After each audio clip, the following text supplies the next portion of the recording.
and welcome to Story Strategy. This is episode 58, and we're going to be talking about building plot from characters today.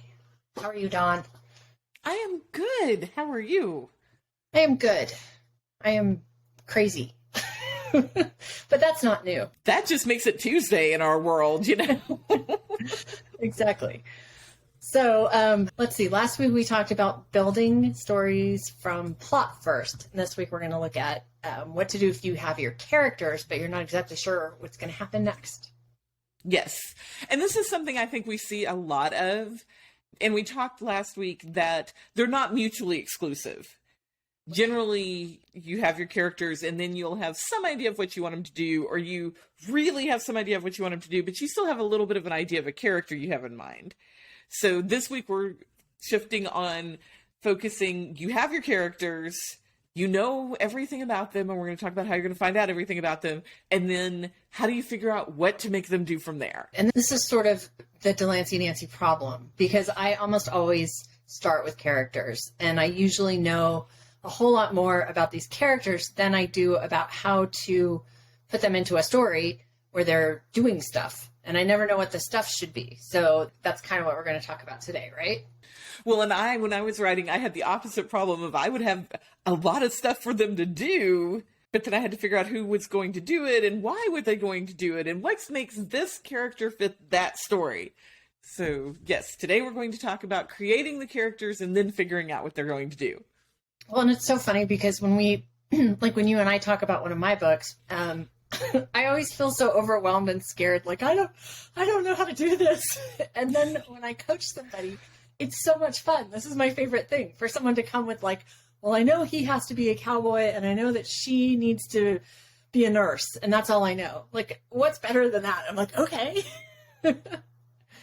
When we do our story coaching, I always talk about how we work with people on all different levels of their writing career and all different levels of plotting, pantsing, that whole spectrum. And I had one of our longstanding clients that I've done several books with that was starting a new series, and I got an email that said, hey, I've started the notes for the new series. Here's the Google Doc, because we usually use that. And I opened the notes and literally it was 3 character names. And that was it. There were no ages. There were no careers. All right, let's build some stuff. So we talked a little bit before about where you can find some characters when we talked about finding inspiration, but just kind of as a quick way to get us started here, where do you find your characters?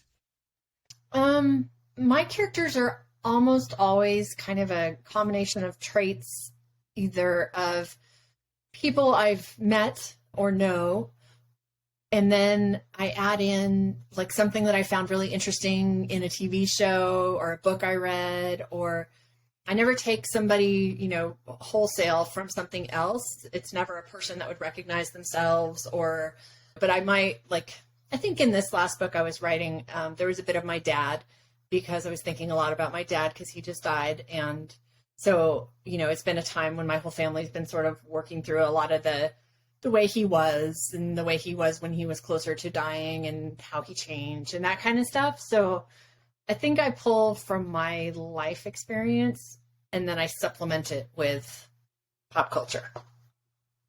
Well, and I think that's a great method. I think you can use people and most of the time, and because people always worry about, well, if I'm using them for the villain or if I'm using them for a bad person, they're not going to recognize themselves most of the time. First of all, are they even going to read your book? Like, how long? Right, that's the other. I have written a couple of people into books and had really bad things happen to them because they were mean to me at one point in my life, and they have no idea. They wouldn't, and even if they picked up the book, well, one might because I directly use their name, but it's a common name. So, but if you just picked up the book and started reading, they're generally not going to recognize themselves. And so I love that as a way to find characters. I am a super people watcher. Airports used to be my favorite place to watch people because you can see all sorts of different, but anywhere I go, I'm watching the people all the time because you can always find, there's always somebody interesting somewhere, wherever you are. There's always somebody a little bit different. Definitely true. So the world is a good place to look. Yes. But if Well, you don't, and you can turn on your TV. Yes. And I was going to say, you did mention I'm looking on TV, and you can take qualities from characters you see in other media. Obviously, you don't want to plagiarize, but it's okay for you to be like, okay, my person's going to kind of be like this and kind of be like that, and we're going to smush them together. Well, and so, you might love a character in Supernatural and want to write, I should know their names, but I don't. I want to write a guy like that. And there's nothing wrong with that.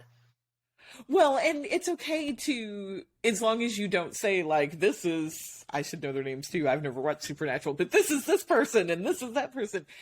You can mix and mingle those characteristics. And the main thing you want to look at, though, is that you don't want them to be cardboard cutouts. You very much want to avoid, like, when we used to play with Barbies and action figures. Right. And you would be like, and now she goes over here, and now they go over there. I worked at a summer camp one year, one of my first year of teaching. I worked at a summer camp for Texas Instruments for their employees' children only. And I'm listening to these little kids back there playing Barbies. And now they go to bed together, take off their clothes. Whoop! I was like, oh, look, they have cute little pajamas. And this girl looks at me with these big old eyes, and it's like, my mommy doesn't wear pajamas to bed. And I'm thinking, I'm going to have to look your mommy in the face when she comes to pick you up later. So let's pretend like mommy wears these pajamas to bed. Like, good for your mommy, honey. Right. Yeah, exactly. And so you're going to build in traits for them that make them actual humans and not the little cardboard cutouts or the little Barbie dolls. And while you're doing that, and this is the important thing, you have to build in positive and negative traits. Because if you have the perfect person who everything is great for them, they have the best job and they have the best friends and they get the cutest guy. Nobody likes that person. Yeah. Something bad has to happen to them for us to like them later. I mean, that's just the way it is. If you're writing that person because you're going to have something really horrible happen later on in the book, then yes, do that. But yeah, I've also seen a lot of the bad boy syndrome where an author will write a bad boy and just make him what they think a bad boy would be like. He says things that don't have, like, there's no real reason why he would say these things. And he does things that don't make any sense. Like, you have to remember that characters need motivation. So yes, almost everything, including, like, is she super klutzy? It has some kind of motivation. Like, is she super klutzy because she has really thick glasses and so her peripheral vision isn't great? Or maybe she was a ballet dancer, because everyone knows that they are in real life usually very clumsy, or at least I am. And most of the ones I know. Now, see, that is hilarious because my parents put me in ballet when I was like 5 years old. And my mother constantly told people it wasn't so I would learn how to dance. It was so I could walk across a completely empty flat floor without falling down. Well, I think if anything, it probably hurt your chances of that. Well, what hurt my chances? What hurt my chances is after I did all of the classes and then we had our first recital and I walked out and I looked around and went, I'm not doing this. And I wasn't scared. I didn't have stage fright. I've never been scared of being in front of people in my life. I was just like, I'm not doing it. And my mom was standing on the edge of the stage going, Dawn, dance, show them what they can do. And I just looked at her, crossed my arms and went, no. How old were you? I think I was 6 at that point. And there's all sorts of pictures of it. I didn't freeze. I wasn't terrified. It was just, yeah, I don't think I'll do this right now. So there's a character for you of somebody who, when they were 6, walked out and was like, yeah, no, I'm not dancing for y'all. Too bad.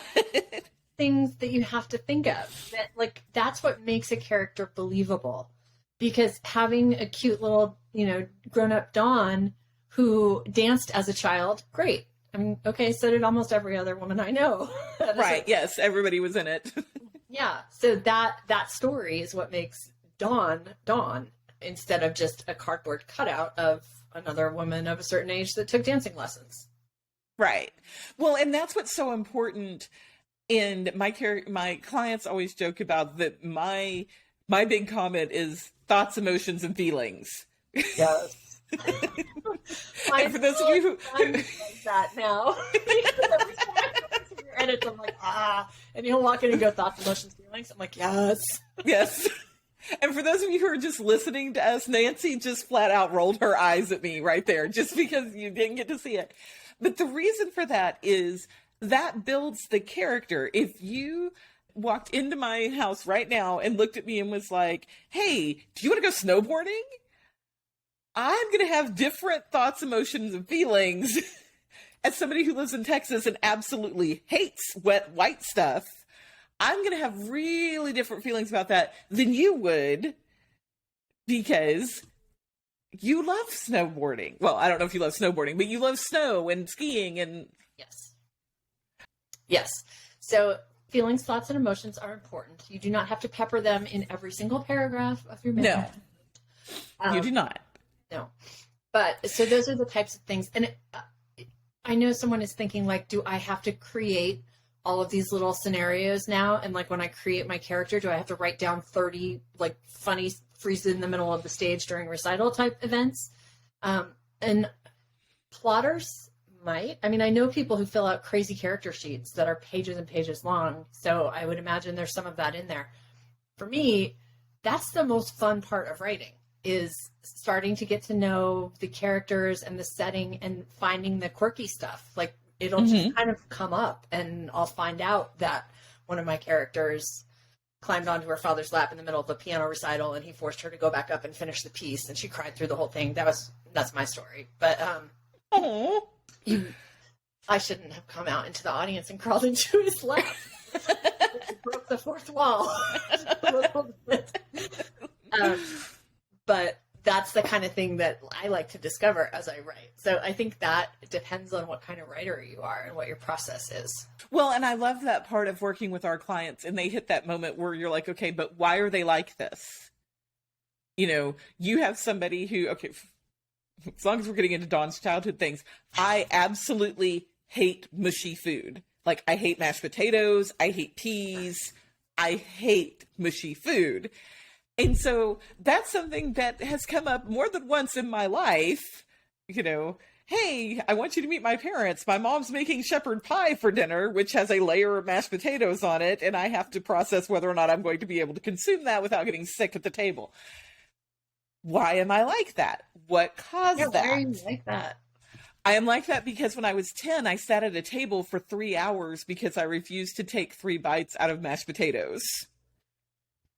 And yeah, so I don't like the texture of it. It doesn't feel right in my mouth. But you need to know that about your character, because what that moment, and that's not even like a deep wound or anything. I guess it's kind of informed a lot of things later in my life, but we won't get into that. But what that tells you a lot about me as a child and a lot about my parents. Yeah. Is the fact that I did sit there the entire time because I wasn't taking 3 bites out of the mashed potatoes, because I had to sit there an hour for every bite that I didn't take. Wow. Yeah. So those kind of things are things that you need to know about your character. Now, is all of that going to necessarily end up in your story? Probably not. You know, but those little tiny quirky things, like you're talking about discovering, sometimes discovery writers will be in the middle of creating a story, in the middle of creating the character, and the character does something and they're like, oh, well, that's why they're like this. And then they go off in this whole other direction that you weren't expecting. And that's a great feeling. Now, all of our really super meticulous plotters right now, they're starting to shake a little bit. Well, I like that other thing you just said too. I know we're not necessarily talking about backstory and info dumping and all that kind of stuff, but you said that sitting at that table for 3 hours shows you a lot about Dawn and also about Dawn's parents. And that's key, because instead of writing out, you know, Dawn's parents were very strict and believed in enforcing it, you know, you can just show it by something like that. Right. And often you don't have to think too hard about these things. Like, you're human, and this is, I mean, your life experience should inform what you're putting on the page. And so I think these things sort of just happen, and that's what's so fun, I think, about creating a story. Well, and if you do like thinking about them, a couple of ways you can find out the quirkiness and kind of think about how they would respond in a certain situation, because that's basically what you're doing. We're talking about building these characters and how you create a plot from that character. Well, if I've got this character, I need to know how they're going to respond in this certain situation. Right. Because if you are writing a character like me, and then you're writing some kind of adventure story about how we're going to go hop on a whitewater raft and go look for the lost city. No, I'm not going to go hop on the raft. But if you have somebody that this character has grown up camping and they've always are looking for adventure, then you know that they're going to fit that plot. And so one of the ways that's kind of fun is you can take these personality tests as your character. Right. And that's kind of interesting where you think about, okay, so there's the Myers-Briggs, the Clifton Strengths, and then I don't know if I ever say this one right. I think it's the Ingram. The Enneagram. I thought it was pronounced just like that. Enneagram. Sure. That sounds good. We'll put the links in the show notes for you. Sure, we'll do that. One of the things that gives you a way to figure out these little quirks about your characters is you can take personality tests as your character. And so you don't answer it in terms of how you would answer. You answer in terms of, if I was this person I'm writing about, what would their response be here? Because that's going to be different than you probably. And so 3 of them that are good for this. One is the Myers-Briggs, of course, that everybody knows about.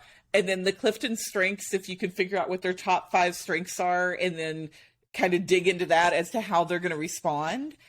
And then, how do we say it? The Enneagram?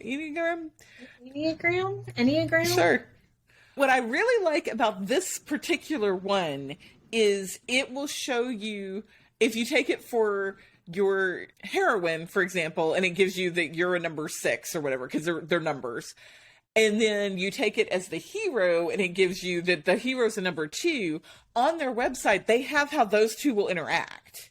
Oh, and they have what their pain points would be, where they would conflict, where they are going to be in agreement, that kind of thing. So that's a good way to build that up. And then the idea of this is, how is my character going to respond in a certain event in my plot? And so that starts to give you an idea of how those things can flow together.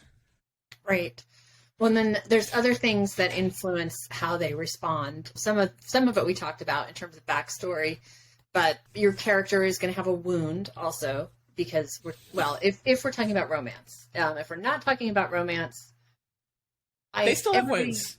Do they? I mean, everybody has something in their past, but in romance, the wound always relates directly to the action of the romance. So, right.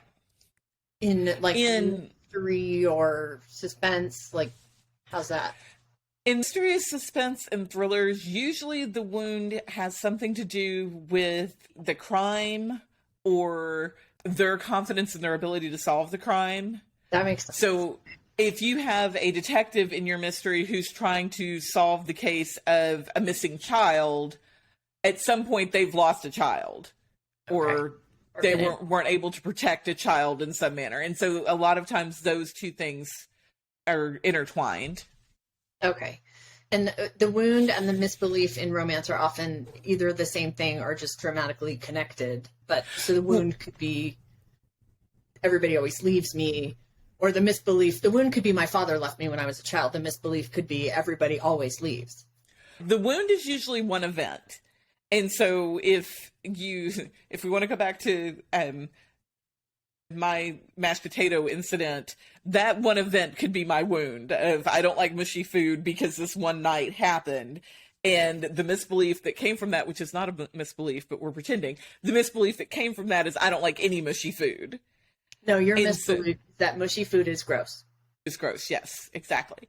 So the wound is usually a defining moment, and then the misbelief comes out of that. So if you're working in romance, you have the my father left me, or my ex cheated on me, or this guy that I dated wouldn't tell anybody that we were dating, and so I have to be a secret. And so you have those moments with the guy I was dating, wouldn't tell anybody we were dating. You would have to have a moment where he denied her in public, basically. Right. And so the wound is usually an event, and then the misbelief comes out of that. Well, and the wound is internal, and the misbelief is projected on the world. Yes. Yes. And that leads to the I will never. So if you have the wound of my father left me, and the misbelief from that is all men will always leave you when you need them the most, usually, I will never become dependent on a man who can leave me like that.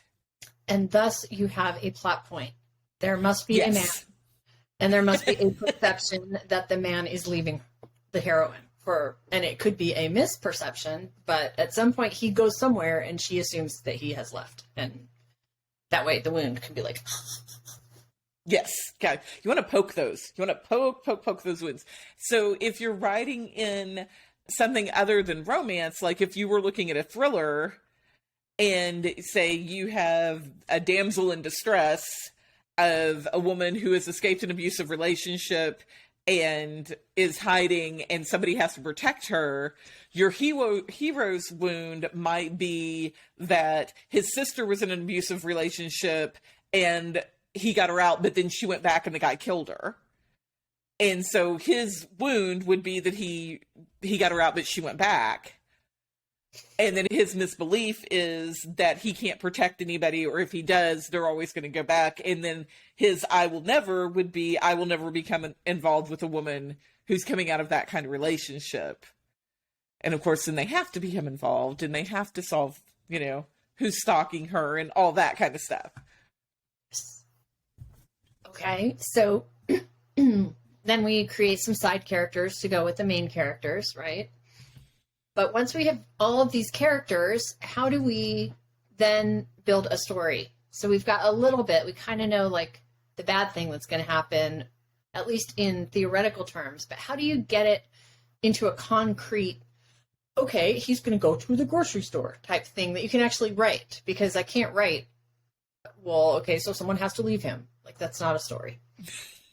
Well, you go back to what we said in our other episode about plot is you need to start off with some kinds of genre. Are you writing a thriller? Are you writing a romance? Are you writing a romantic suspense? Are you writing a cozy? So kind of on a scale of 0 to nuclear explosion, where's the bad thing going to fall? And then you think about your style. Are you writing something? Do you want to make people laugh? Do you want to make people cry? Do you want them to be angry at the heroine and then realize how much she really represents society? So you got to figure out, what are you trying to pull out of your reader? And what setting do these people belong in? And we talked about that a little bit on the other episode, that setting itself can be a huge character. But if you are taking and you want to do a fish out of water, well, then you would take somebody like me and plop me down in the middle of Colorado and all the snow and hilarity will ensue.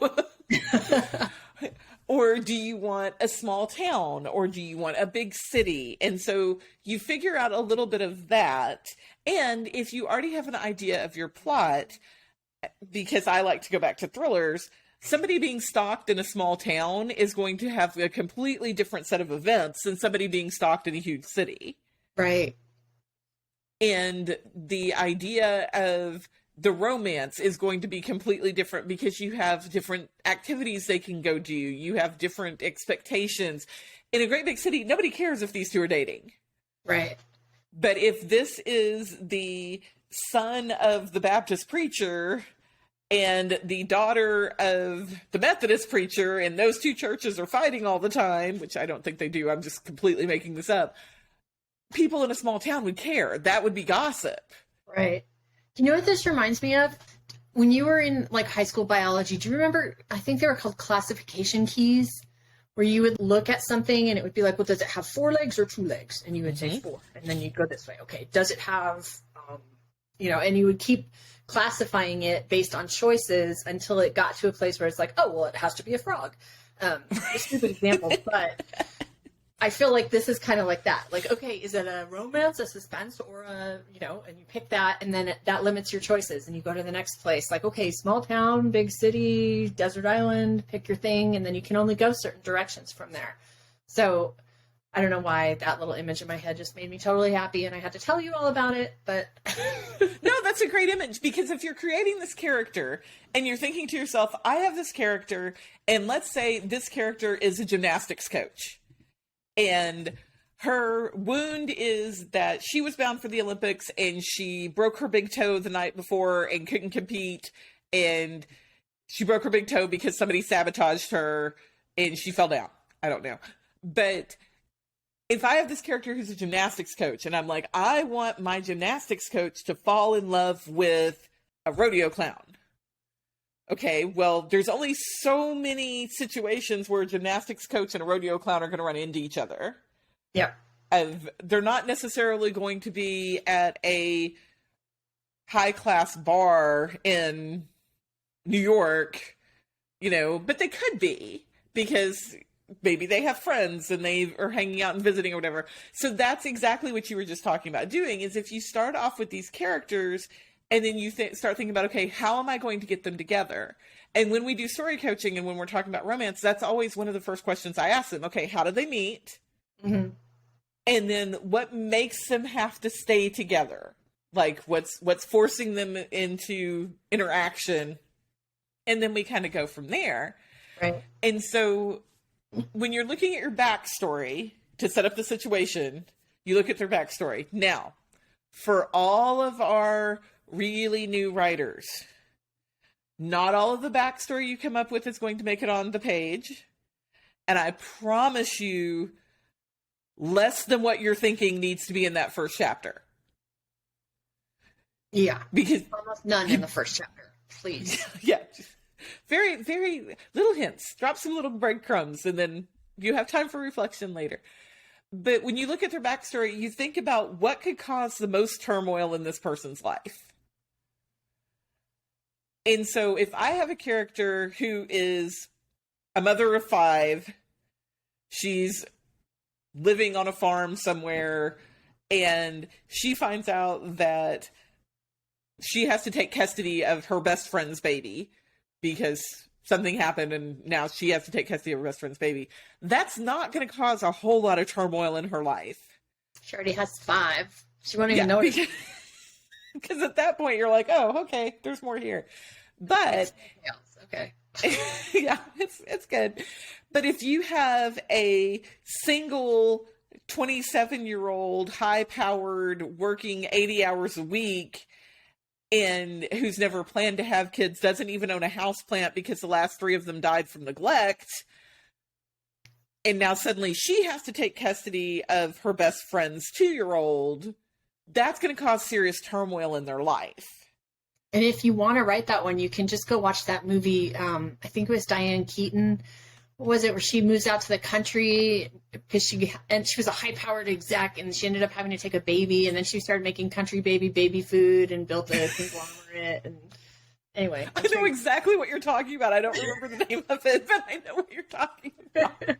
Dawn just told us all to go write that book. Yes, go write that book. That would actually be super fun to write. So, but you want to look at how can I cause the biggest problem? Because that's what we find interesting when we were talking about the person who has the perfect job and the perfect family and the perfect everything. We want to see turmoil. Get them up in the tree and then start shooting at them. We want to see what happens. Yes. And so you look at, how can I make things worse? And obviously, we know I always want them to have a goal. They need to be working towards something, because everybody is always working towards something. And it needs to be something, when you're putting together your plot, part of their goal needs to be something we can see if they achieve it. So falling in love is not the goal. No. And earning respect is not necessarily the goal, because it's not something that you can actually see. Well, so this is the difference between what they think they want and what they actually need. Yes.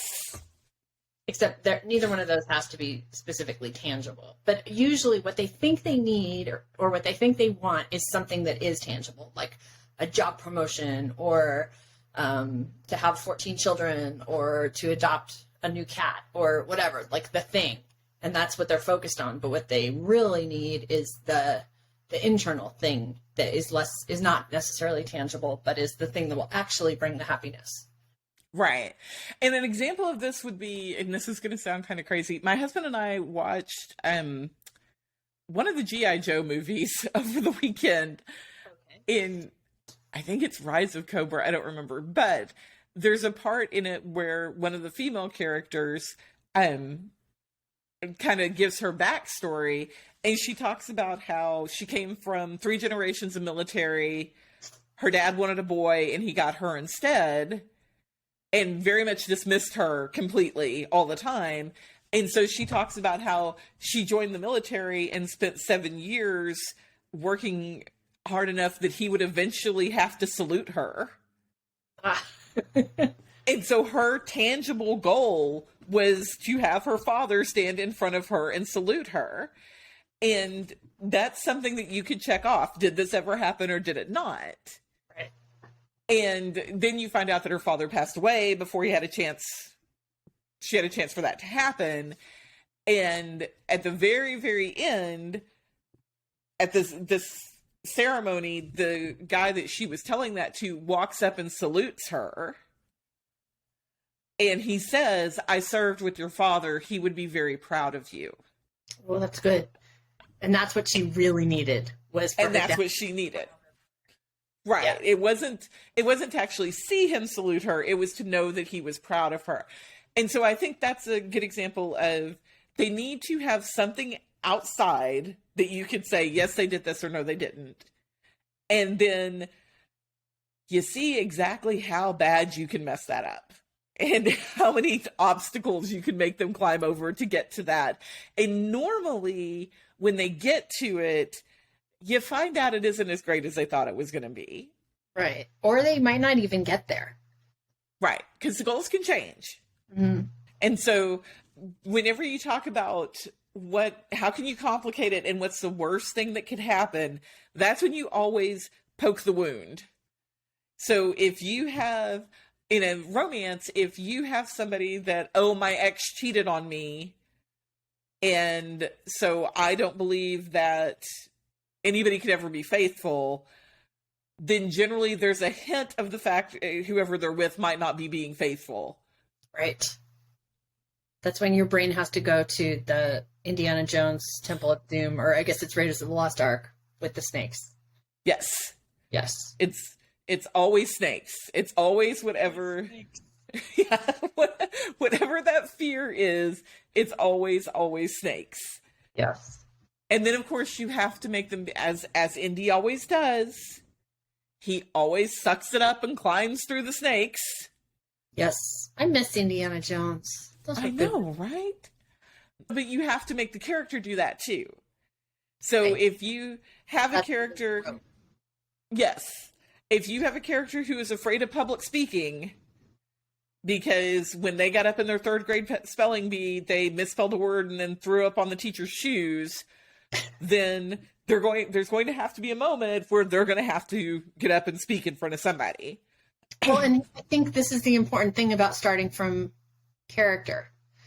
You have to know that your characters are not static. And the whole point of the story is that the character will transform. That's the arc, right? From just like the plot has a structure, so does a character arc, and they have to change, or else there's no point reading the story, because I don't want to read about a person who's going to walk out of the story exactly the way they walked in, having learned nothing.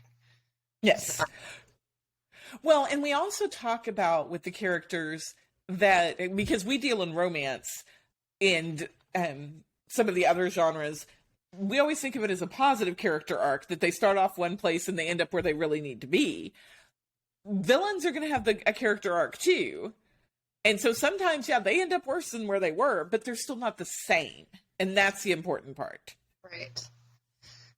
Yes, they have to go through something that changes the way they look at the world, the way they behave, the way they are. I was thinking about Gone Girl, which honestly I'm very torn about in general, but both characters go through an arc that puts them back in the same place, basically, but they've gone through an experience that has fundamentally changed what will happen next, and we don't get to see it. Right. That's a great example of them ending up exactly back where they were. I just wanted to throat punch everybody in that book. I know. I made my husband watch the movie, and all he could talk about was poor Doogie Howser. It's like that actor's name. I love that guy. Neil Patrick Harris. Yes, he calls him Barney, though. That's because from How I Met Your... Yeah. So he was like, it's just so unfair. What happened to Barney? I'm like, I know. So, but yeah, you put them in a position where they question everything, and your plot comes out of that. So if you're starting with your character first, because our topic is building out the plot, so if you're starting with your character and you're going to put them in a position where everything just happens and happens and happens and happens, and then, oh, now they're here, that change can only happen if they start questioning things. And a great example of that is Dirty Dancing, because Dirty Dancing starts off with her saying the line after she says a couple other things. One of the things she says is, "It was back when everybody still called me baby, and it never occurred to me to mind." Mm-hmm. And then at the end, of course, he calls her by her full name. And so the story that builds along there, everything that's happening is making her question if it's still okay for her to be baby, or if she has become a woman now, that kind of thing. So you build your plot in a way that it's going to show off them questioning things and put them in situations that make them cross all those lines they keep drawing around themselves, until, like you said, they're up a tree and suddenly everything's being thrown at them at once, and they have to work through that. Right. And then after all of that, after you have done all of that, you give them a satisfactory ending. Satisfactory to who? To them? To the reader. Don't make us throw books across the room. It gets really expensive when you read on Kindle, I'm just saying. So you have to have a dummy book for that. Yes. And I'm saying that because I read a book last weekend that I was really, really into until like the last 10%, and then I was disappointed, and I didn't like being disappointed. So it's happened. Well, give them a satisfactory ending. There's going to be a happily ever after. If it's a mystery, we need to find out who did it. Thrillers, same, usually, right? Thrillers is usually that the threat is eliminated. Yes. And my personal issue in thrillers is that the idea of the main character needs to take down their own monster. And so if you have a person, it's like in Sleeping with the Enemy with Julia Roberts. Mm-hmm. You have and I'm totally going to spoil this movie. It's like 30 years old at this point. But she, was being abused by her husband. She escaped. She starts this whole new life. He's still kind of stalking her. And then he finally breaks in. He's knocked her guy friend unconscious. And she has a gun on him. And he's basically saying, "What are you going to do? Shoot me." And she picks up the phone and says, "Come quickly. I've just killed an intruder." And then she shoots him. That's a satisfactory ending. What would not have been a satisfactory ending in that situation would have been if the guy who's on the ground suddenly becomes conscious and jumps up and kills him. Yeah. Because it was her monster. You've got to take down your own monster.